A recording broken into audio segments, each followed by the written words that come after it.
guys! So, ayun, samahan niyo ako maghilamon. Gising ko lang ang oras na. Gising ako kanina ng mga 12:30.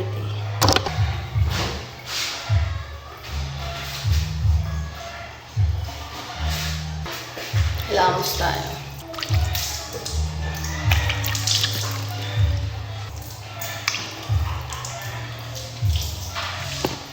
First, itong Cetaphil.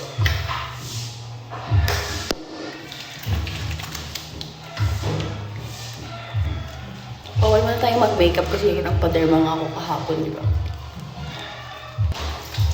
Ayan. Manlawan rin natin agad.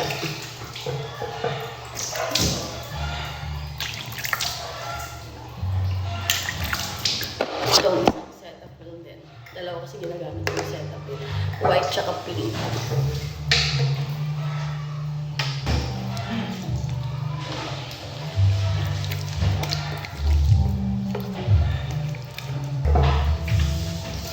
Next, magbabrush na tayo.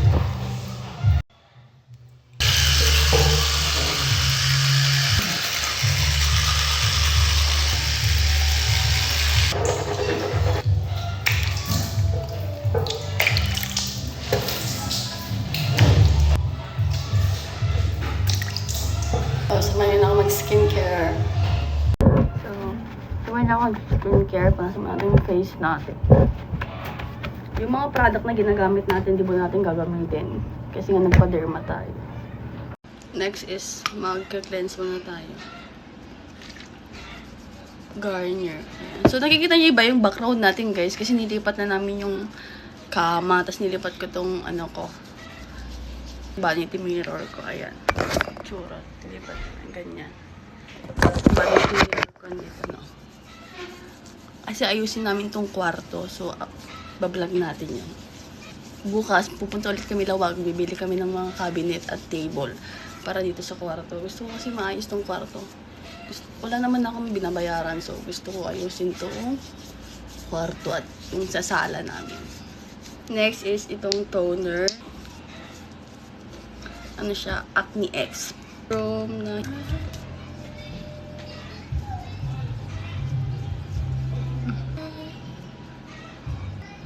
Magsa-sunscreen tayo. Siyempre, lagay rin natin sa leeg natin, guys, para pantay, diba?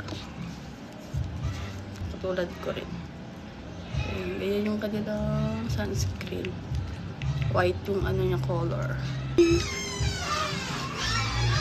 Leeg rin natin.